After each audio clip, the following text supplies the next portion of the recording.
apart from the fact that it's rapid and you want the results, how would someone go through that journey and what would it look like? There are certain therapy methods where you go in and the therapist wants to find out what happens. If you said, oh, I can never sleep or I can't ever leave food on my plate, every therapist knows that there's no baby in the world born unable to sleep and no baby is born unable to leave food. Almost all of our problems are acquired. And a good therapist would go, well, clearly you acquired that. Let's find out how and why and where. I call it putting on a different hat. So the first hat is you become a good detective. A good detective gathers information. They look at stuff. They kind of put things on the wall, go, look at that. That was there, and that's the crime scene. That's the person. And they gather information. And we do exactly the same. We become a good detective. When we gather, when did this happen? Every client is showing you the story of their life. But we have to make sure that every client has a much better ending than they would have had if they hadn't seen us.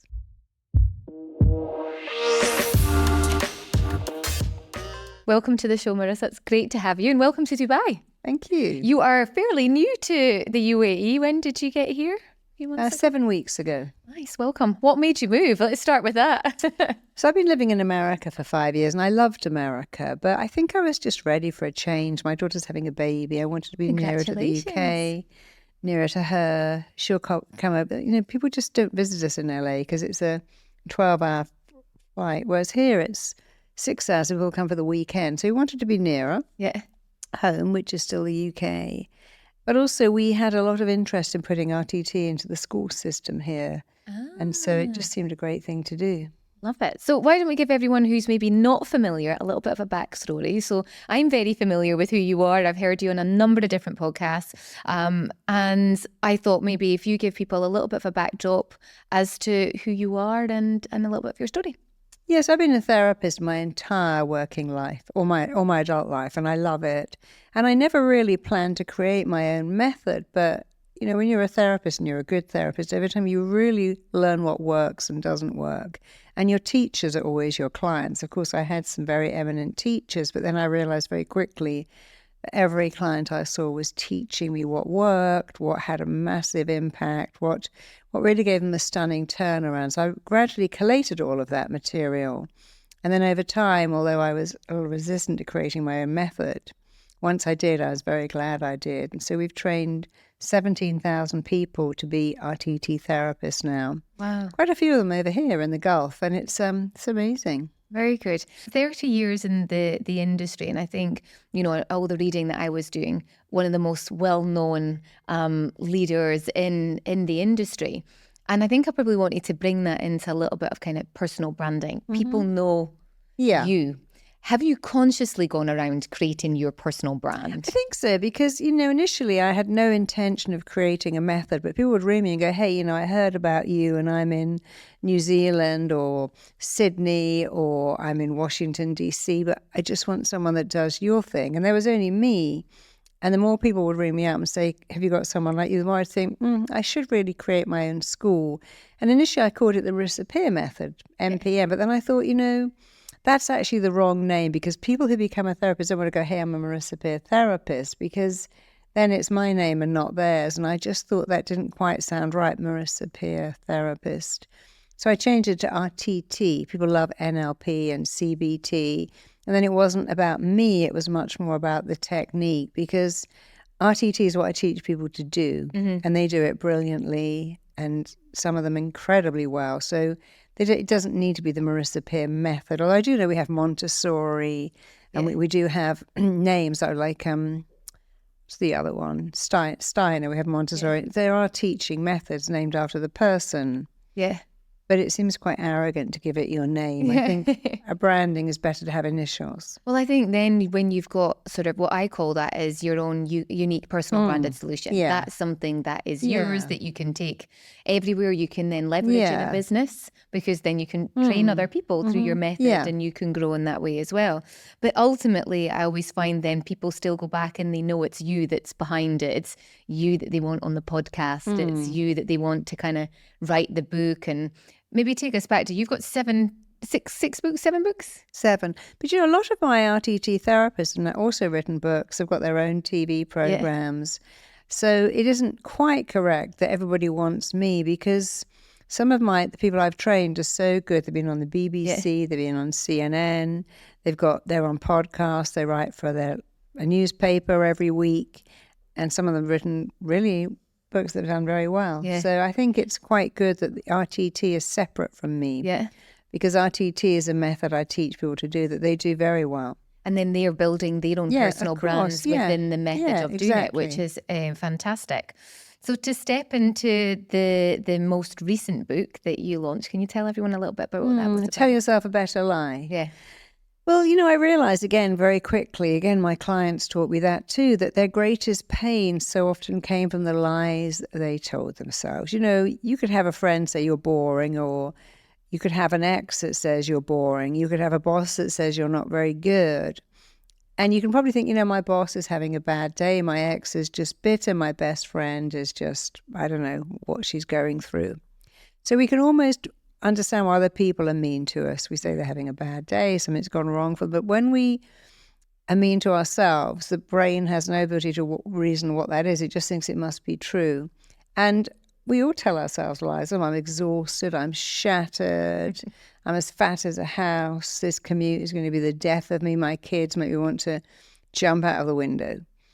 We say these things all the time. And if you're prepared to tell yourself a lie, at least tell yourself a better one, because the mind doesn't know, and it really doesn't care if what you tell it is good or bad, useful or indeed useless, helpful or extremely hurtful. It all sinks in.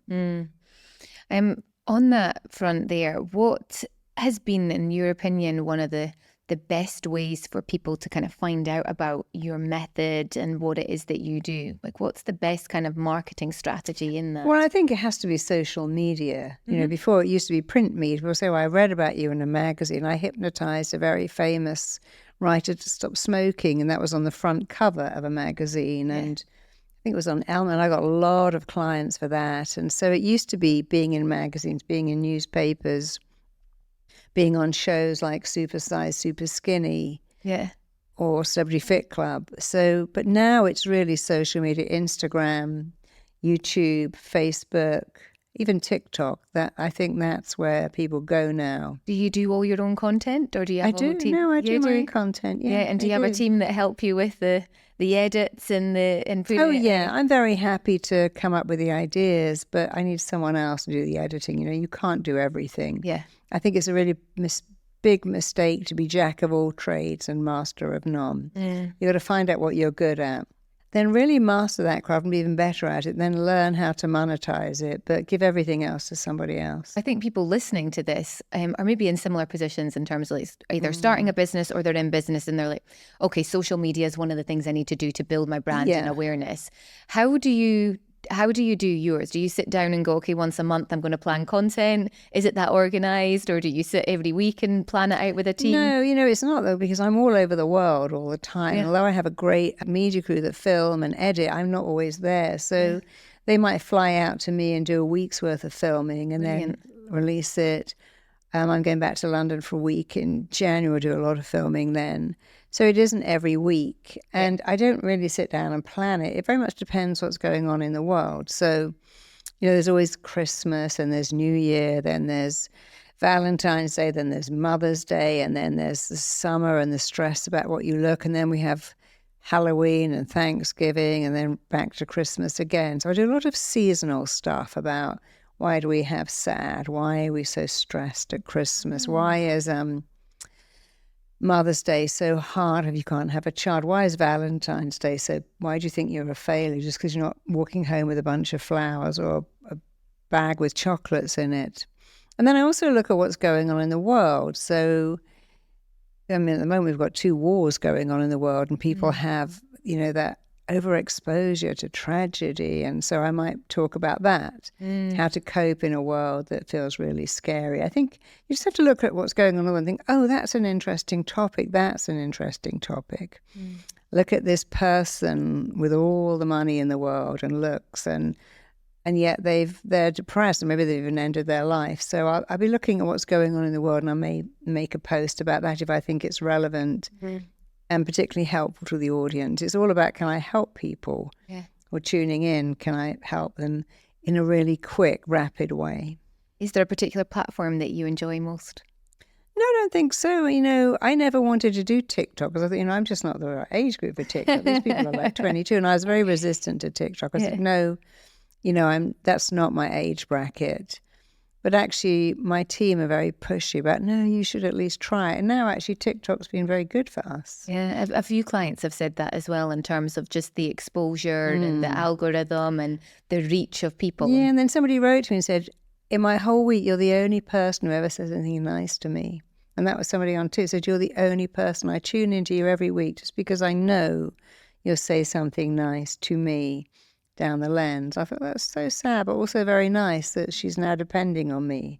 Do you reply to all your comments? I used to reply avidly to every single one, but as you get close to 1 million viewers on each platform, it becomes impossible. Yeah. Much as I want to, it takes a long time just to go through them. So I look at something, I'm replying to that because that's really poignant, or they've really made an effort to say something. Yeah. But I reply to as many as I can. I think that's the piece then, as you grow as a personality or as a brand, but you still want to remain authentic. But it can take you a whole day. I mean, I used to sit, I won't get out of bed till I've finished, and then my husband would say, wow, this is taking like hours of your day. And then at night I'm trying to watch a movie and I'm still replying, or I'm in the car and I'm replying. And so you have to do everything you can, but if it consumes your life, you have to pull back. Yeah, it's true. What's the biggest myth that you've kind of come up in your industry that you'd maybe like to share and debunk? The biggest myth? You mean in the therapy industry? Yeah. I think the biggest myth is therapy takes a long time. It's very painful. You got to keep going to see someone for weeks and weeks. And after all of that time, you might not even change, but you might just learn to live with the person you are. Yeah. And that's not the case. No, I don't know why anyone thought that was a great idea. Let's go to therapy every week for years. Yeah, I hear this. People do it for years. And then at the end of it, you haven't changed, but you've got to accept yourself. No one says, hey, I'm going to go to the dentist every week for years and talk about my wisdom tooth and how much it... No one says, I'm going to go to the doctor every week and talk about, I've got irritable bowel or terrible digestion, or I get these headaches, and I'm just going to discuss them. Thing is, therapy should take you out of pain. Every healing modality says, bring me your pain and let me fix it. A doctor, a dentist, a chiropractor, even a dermatologist will say, bring me your problem. Oh, you've got breakouts. I'm going to fix that. Nobody says, just come in for every Wednesday at 3:00 for the next year.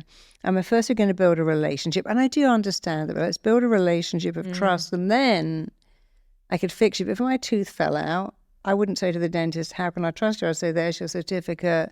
I got a missing tooth. Please fix it. I wouldn't even ask him for his insurance or where, because I'd know, well, look, he's in this building. He's been a dentist for 10 years. My friend said he was amazing. Yeah.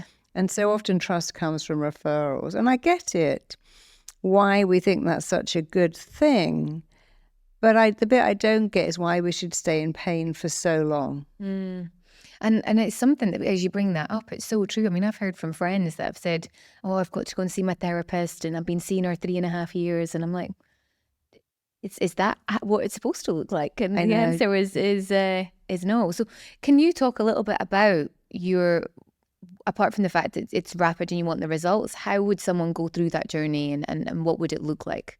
Well, RTT is very different to other methods because it does a couple of things all at the same time. So there are certain therapy methods where you go in and the therapist wants to find out what happens. If you said, oh, I can never sleep, or I can't ever leave food on my plate, every therapist knows that there's no baby in the world born unable to sleep, and no baby is born unable to leave food. Baby is one saying, I don't like to be the focus of attention. Or, I bite my nails, I pull up my eyelashes, I pull out my hair, because first of all, baby has no coordination. They haven't got any teeth to bite their nails. So almost all of our problems are acquired. And a good therapist would go, well, clearly you acquired that. Let's find out how and why and where. And so that's what we do, but we add it to the other things. And some therapists that just go in and so say you've got a fear of mice, they might try to desensitize you to that fear and have you draw mice and talk about mice. So some therapists are very interested in finding out why, and some are very interested in just changing it. We do 3 things all at the same time and all in one session. The client comes in, and I call it putting on a different hat. So the first hat is you become a good detective. A good detective gathers information. They look at stuff. They kind of put things on the wall. Go, look at that. That was there, and that's the crime scene. That's the person. And they gather information. And we do exactly the same. We become a good detective. And we gather, when did this happen? What was going on? We do it all in hypnosis. Because if you say to someone, well, tell me why it is that you binge on chocolate. Why can't you? I don't know. If I knew, I wouldn't be here, would I? So the point is you do it in hypnosis because the subconscious mind always knows why you do what you do, why you're still doing it, and also how to stop it. So the conscious is the logical mind, the subconscious is emotional. In a battle in emotion and logic, emotion always wins. So logic, it's like saying to an alcoholic, now come on, just have a lovely cup of tea. They look at you like you're utterly insane because the logic is, well, I should have a nice cup of tea. That's warm and relaxing, but the emotion is, I need a drink, and I need a drink right now, and then I need another drink. And so you cannot fix emotional issues with logic. So we don't use logic. We use, let's have a deeper emotion. So we put on the good detective hat and go back and find out, when did this begin? So first you become an investigator, then you become an interpreter, and you interpret with the client. Oh, so your dad left when you were 2. And that's clearly why, it seems to be why you can't form loving relationships. But then you interrupt the belief because just because your dad left, and by the way, your dad was incredibly immature, I have a belief someone mature is going to bring me up. But often that's not the case. We often have parents who are so immature, they're learning as they go along. And then finally, after investigating, interpreting, and interrupting, we become a coder. And we install a totally different belief system. You can speak in public, you can find love, you can speed up your metabolic rate, you can have a phenomenal immune system, you can definitely pursue the career of your dreams. Mm-hmm. You can live without tension, headaches, or irritable bowel, or skin that erupts. So it's a fascinating job, and I find that if you're fascinated with people, the more fascinated you become, the more curious you become about what happened to them. And by the way, the word cure comes from the word curious. So I've always been curious with all my clients. I find the most challenging ones are the very best because they teach me every day.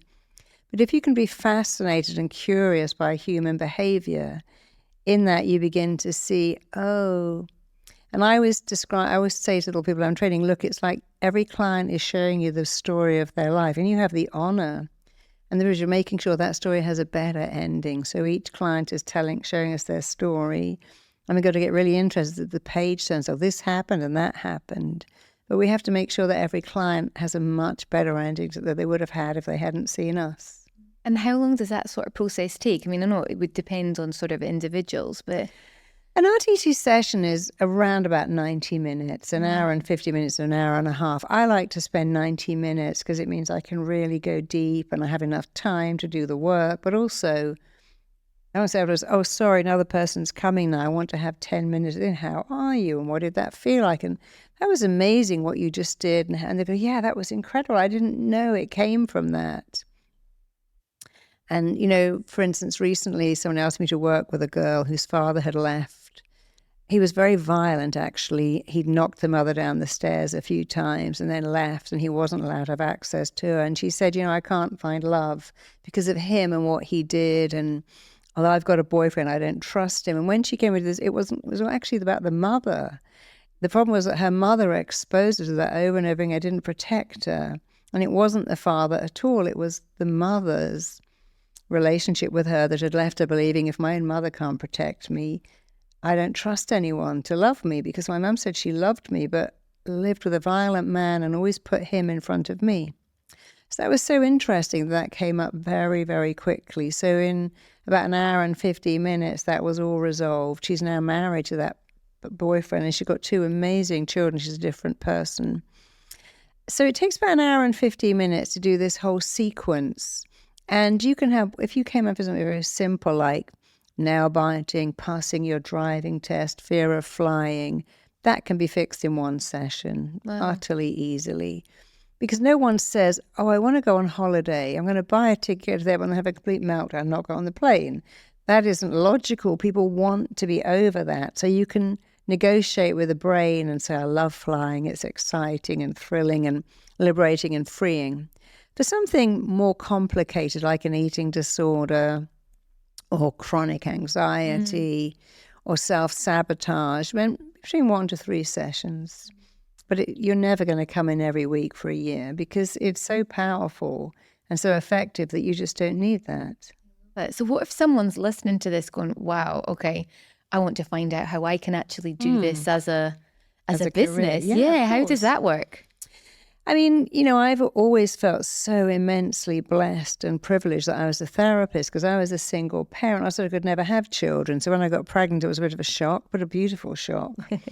And I was a single parent pretty much for all of my daughter's childhood. And for me, it was such a blessing because as a therapist, as I start work at 10, I finish at 3, I work Monday to Friday, I don't work weekends. I could always take my daughter to school, pick her up. When she was a baby, I could work totally around her being in nursery school or even sleeping.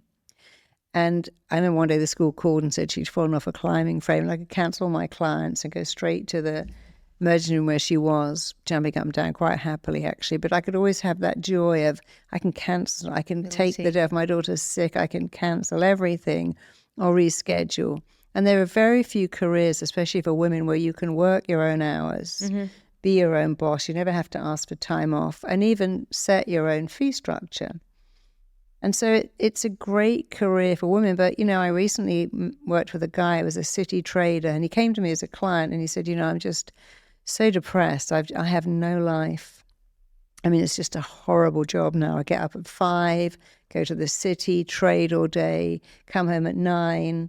I don't have a life. And he said, I make a lot of money and I'm actually at the point where I don't care if I make a third of this money. So I need a life. And so he was thinking about becoming a school teacher, which sounded like a great idea. And he wanted me to hypnotize him to have the courage to walk away from this very wealthy lifestyle because the price he paid was just too high. But after the session, he said, I want to do what you do. This seems so much better for me. So he actually came on one of my courses. He became fully trained. And then he actually moved to the country, got a dog, got a girlfriend for the first time because he had time. One says, hey, let's have a relationship, but I'm gone at 5, back at 10, and I'm asleep by 10:30. No life. And at the weekends, I'm just so tired. So he said, I got a job, got a girlfriend, got a house in the country. I have a life. I get up, I walk the dog, I come home, I drink my coffee. And he said, but what is amazing is I was fully prepared to accept a lot less in salary. But I'm actually earning the same amount, in fact, a bit more, because I'm in the city 3 times working with all these burnt-out traders and all these burnt-out bankers. And so I'm their therapist. And then 2 days a week I'm in the country working with bullied children and stressed-out teenagers. And I loved that because I always think about for women how great it is. But for men it's great, but also people who've got other commitments like older parents or older children or something where they cannot be committed to making their whole life their work. So it's great. It's one of the few careers that gives you flexibility in the time you put in, flexibility in what you earn, but the biggest thing by far is it feels so meaningful. You do something that has purpose and meaning every day. You think, wow, someone in the world is living a better life because of a skill that I possess. And that's a wonderful thing. Some kid isn't being bullied. Yeah. Some teenagers got over wanting to end their life. Someone who couldn't find love is married with 2 babies. Someone who couldn't progress is now in a job they love. Someone who said they've had irritable bowel for 20 years doesn't have it anymore. No. So that's the best thing, that you do a job. A great career should always give you 9 things: meaning, purpose, connection, significance, growth, contribution, making a difference, certainty, and diversity. And it can be quite hard to find all of those 9 things and have I can work my own hours, set my own fees. Yeah. I can also go on holiday with my laptop and I can work from anywhere because, people used to think, well, therapy on the screen is not good. It's not the same as the real thing. Yeah. But that's changing a lot. I work with a lot of troubled teenagers, so I like it, teenagers don't want to come to my office and go, here I am to talk about what's wrong with me again. But when you turn up in their bedroom on their screen, they prefer that. I work with a lot of police officers. I would never go to the police therapist, but I don't mind seeing you on the screen from my kitchen counter because I feel safer to talk about my issues. So, yeah, I think it's the best job in the world. I don't think I'll ever retire from it because although we think therapists give a lot, and they do, you actually get so much back. How often do you still see clients then? Because it does get to that point where...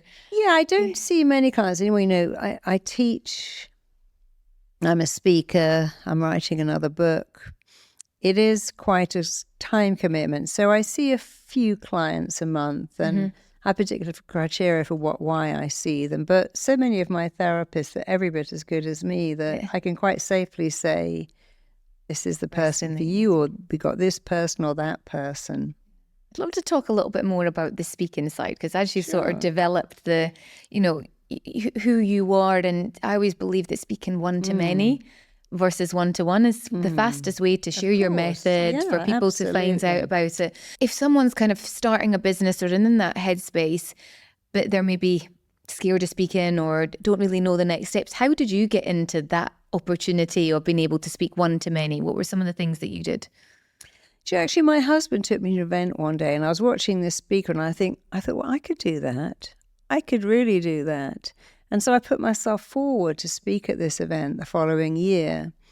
And I did speak and I actually got voted the best speaker. Brilliant. But I hadn't actually done it much before. I'd done a little bit. And then I got asked to do a TED Talk. And a TED Talk is quite interesting because you can't just go over time. You have to get it. In my case, it was 18 minutes asked me to open it, but it's usually 15. And no notes. No, some people do have notes, but I don't like that. They will read them. And so I think I just went out on a limb and thought, let's just do this. And I was very lucky because I loved speaking. I mean, the first time I ever spoke was years and years ago. My first book came out and I was speaking to a bunch of doctors in Beverly Hills. And I remember I was so nervous. I literally had to have a podium. I held onto that thing for dear life. Did you get paid for that one? Oh, yeah, I did. Yeah. But I was holding onto this podium. My knees were knocking and I could not leave that podium. I just stood behind it. And it was so funny. It's like everything. The more you do it, the easier it is. The easier it is, the more you do it. And now I find speaking easy. Yeah. I can walk under it. In fact, about 2 years ago, I was speaking at an event. I flew in from LA to Europe. And I was really tired. And they said, can you do this speech? Yes. And they said, can you do another one? I said, okay. And they said, can you do a fourth one? I'm like, oh my God, this is like 4 talks in 2 days. I knew the fourth. I thought, I don't even care anymore. I'm so tired. I'm too tired to prepare it. They're really asking a lot. But so I just went out and did it. And everyone said it was the best speech I ever did. I think because by then I just didn't care. I thought, wow, this is the 4th speech. I haven't even had any sleep. I'm just going to go and do the best I can, but I don't have any time to prepare it. Yeah. I think as a speaker, you should prepare because it's just polite to your audience. But it was quite funny that one I didn't prepare for.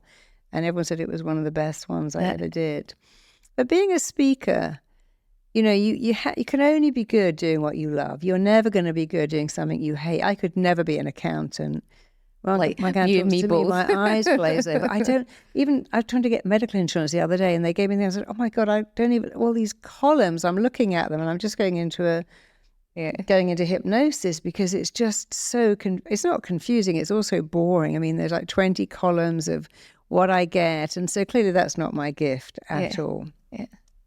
You can only be good doing what you love. And your job on the planet is to find out what it is you love and be amazing at it. So first find out what you love, what makes your heart sing. How would you find someone could do that, though? Well, here's a question. You have to ask yourself, what did you love to do between the key age of 5 and 15? What you love to do, maybe 10 and 14, but what you love to do then is the absolute key to what you're meant to do. So Jo Malone was always making little perfect, even when she was 9, she was picking petals. One of my clients as a strategist was always doing puzzles. I was always writing stories about unhappy people. Really? My daughter was always making clothes for her Sylvanian families out of Kleenex, and now she's got her own clothing line.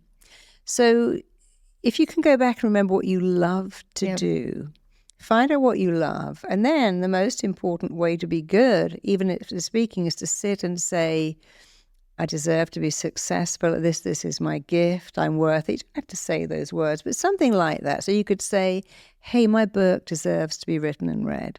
I've got an important message to give on stage. I love Johann Hari, and I think his message on depression should be heard by everybody. So I'd say if I was him, I'd go, well, I was depressed, and it's the right thing for me to go out and talk about depression because that's my gift, because I've been there. It's why people who've been alcoholics, like Anthony Hopkins, can be so helpful to people who also want to stop drinking.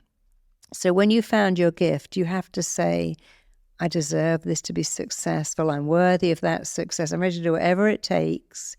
Or add in anything that work for you. I'm brave enough to open my own business, and I deserve success. My shop deserves to be the best shop. My product, this makeup brand, it deserves to be the very best, because 80% of your success will come down to having I'm worth it mindset. Nobody can give you that. But if you say, my product deserves it, I'm worth it, I'm worth it, I'm worth it, while you're doing that, and that is 80% of it, just I'm worth it, I deserve it. Step 2 is to really think about what you want. What do you want? If you say, I want to open a restaurant. What does that look like? Because I don't know. That's a 7-day-a-week, 12 hours a day job. It isn't what you think.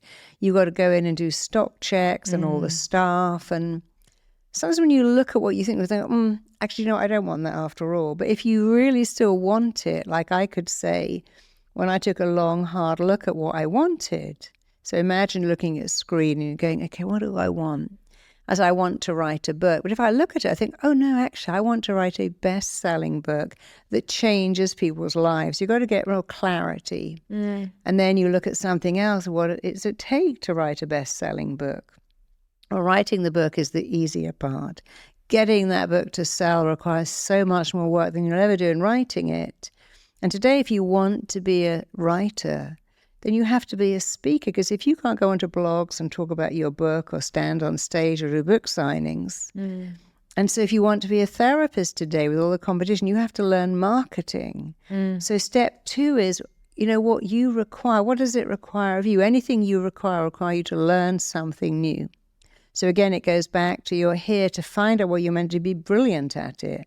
So keep looking at what could I learn? What else could I learn? Learn to speak, learn to present, understand search engine optimization, understand what I'm selling. And when you've done 2, here is 3. Go out and do the work. So I call JFD, just freaking go out and do it. But it's very hard to do step 3 if you haven't done step 1, because step 3 is I'm going to find an agent. Yeah. I'm going to ask a gallery to hang my paintings. I'm going to go into a shop and say, would you like to sell this jewelry I make? It's very hard to do that if you haven't done step 1, the I'm worth it. But if you have done step 1 and you have done step 2, then you'll find that you can do step 3. And many things like The Secret don't tell you. The secret is often hard work. You think, I'm going to sit and meditate, go on, it's all going to land into my I deserve this, and it's here for you. You also have to work hard. It's that combination of I'm worth it, I know what it looks like, and I'm now going to go out and get it. And if you can do all 3, not only will success come to you, you will go to it. But a lot of people only do the second one. Some do the third one. I'm working so hard at this. But that's like a fly working hard to get out of a locked window. Yeah. It's never going to get out with the hard work. You've got to also have the belief that there's a way for you. And some of the most successful people we know, Victoria Beckham is an interesting case, because I know she has money, but she slogged along for years and years. And all of a sudden, her makeup brand has taken off. And I love that for her, because she did a clothing line, didn't work. People were very disparaging about her, but she never gave up. And a lot of people say, I just kept going. And all of a sudden, it became my time. And so there are people all over the world making money. I mean, look at Lululemon. They didn't even invent black leggings. They just said, well, there's a product. Why don't we make it way better and monetize it? Yeah. I mean, Joe Wicks in England in COVID, he didn't invent working out, but gosh, he was able to monetize it. You don't have to do anything new. You don't have to be even revolutionary. You have to be evolutionary. And if you want to sell something, here's what works. We buy stuff that makes us feel good. If it makes us feel good, we buy it. If it can lower our pain point, we will buy it. So I bought a Pilates reformer for my house. I could have gone to one every day. But it made me feel really good to get up on there and work out. And I liked going on it first thing in the morning or last thing at night. And it actually paid for itself very quickly.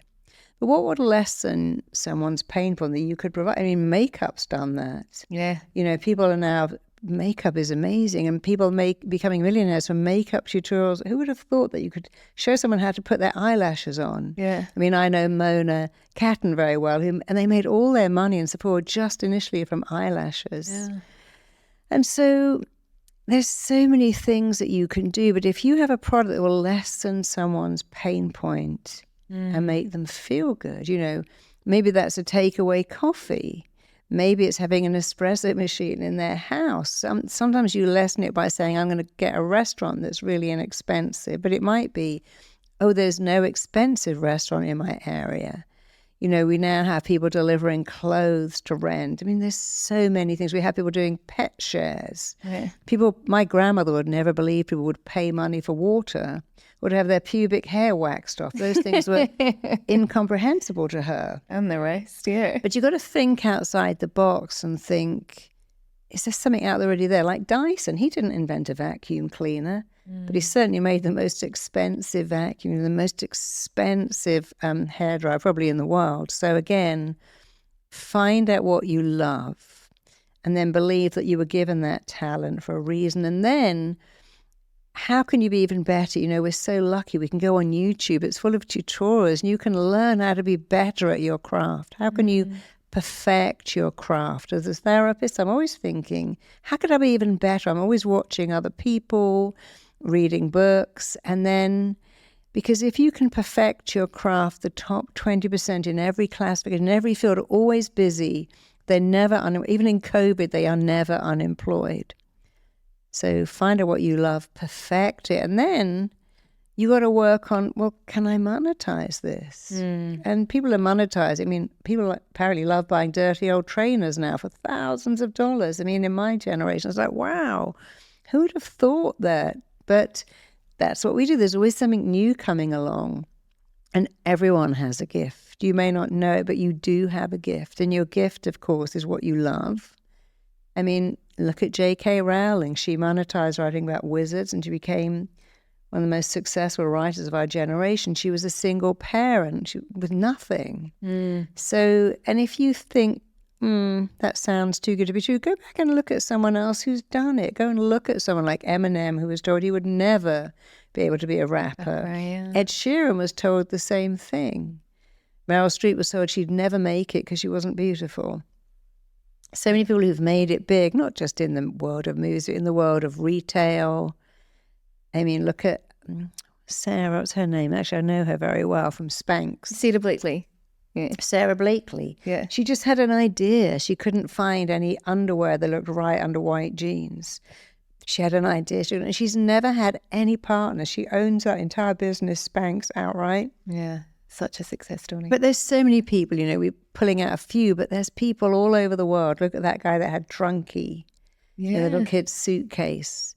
There's so many people who just entirely on their own thought, oh, I could create something, or I could find something that's already out there and I could make it even better. You know, shapewear isn't new. Yeah. But Skims and Spanx have really found a new market for that. That monetization piece. Monetize your gift. That's why you're here. And people say, oh, well, surely therapists are spiritual people. Well, that's something I come across quite a lot in the well-being industry. Oh, yes. They're quite... You should be spiritual. And I shouldn't charge a lot. Yeah, I know. You know, well, I don't want to, you know, I'll do it for free or this. And why is that? Well, I think we read the Bible, and in the Bible it says the meek will inherit the earth, and meek is an Aramaic word for spiritual. So spiritual people are good people who don't care about money. And so then people think, well, that I'm taught that spiritual people are good and they don't care about money. So if I want money, I'm going to have to find it in a spiritual way. But I had an interesting happening a couple of years ago. I met someone who was so incredibly wealthy, not spiritual at all, but had made so much money. It's almost like, wow, I can never spend this amount of money ever.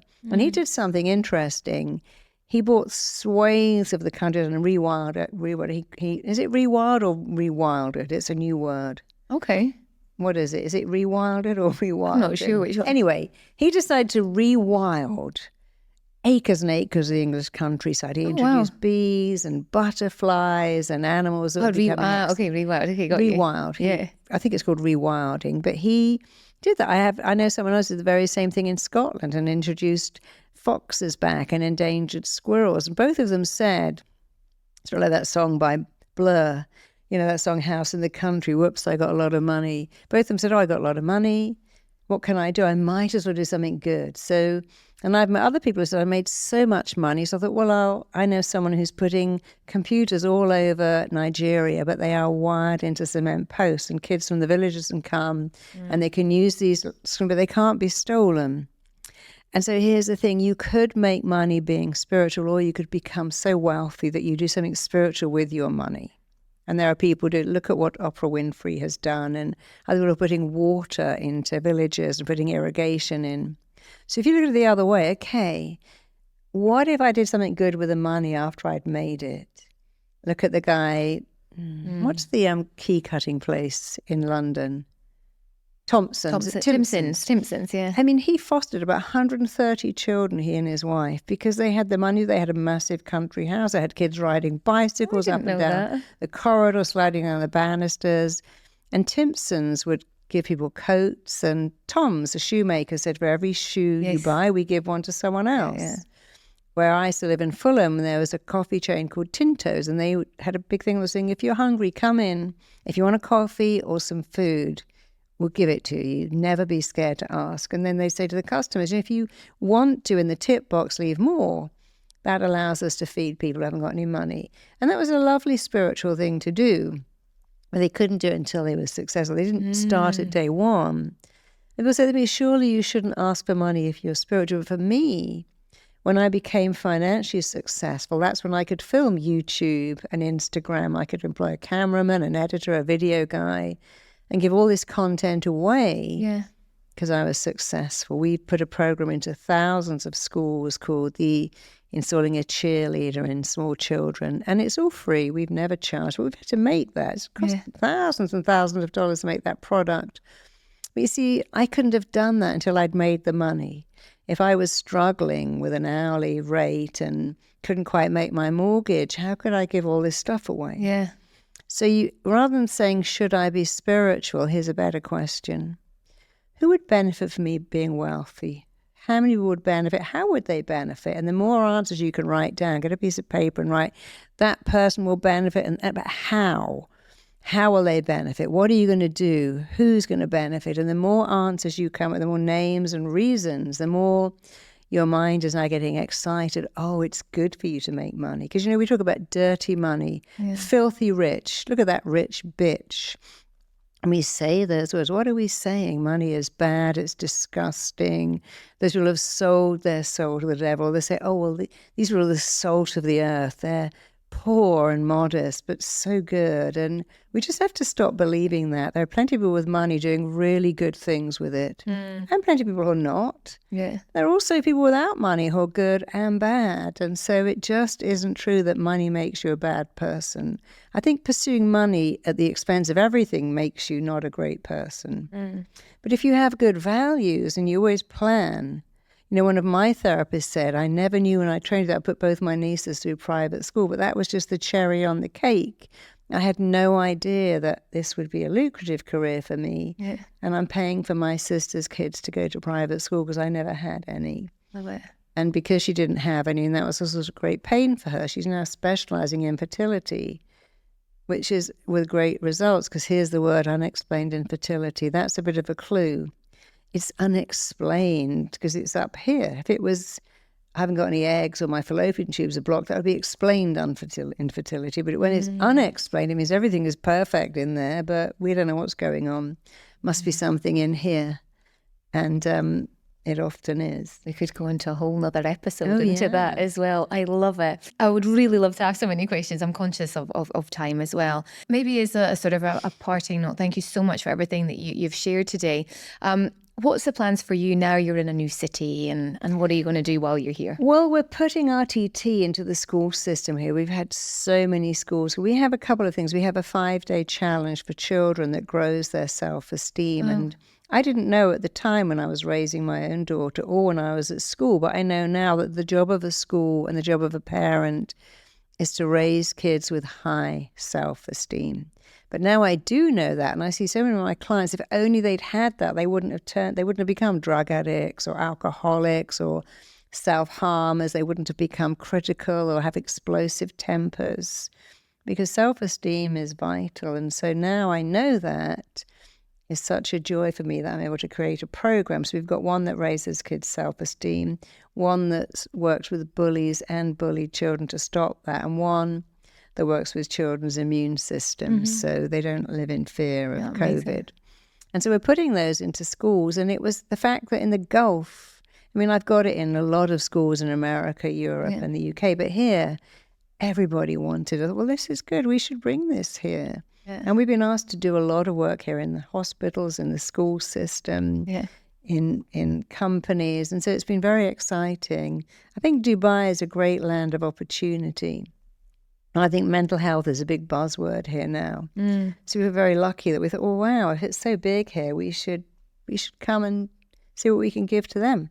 I love it. I mean, I've been here over 20 years and it's definitely home. And there's just something about the city and the UAE, you know, in general, that there is this energy that's kind of hard to explain. And the opportunities that can bring people and also because most people here are expats, it's a very friendly place. But I think people realise how friendly everyone is and how much there is going on. Yeah, it's always we've all been in that position before.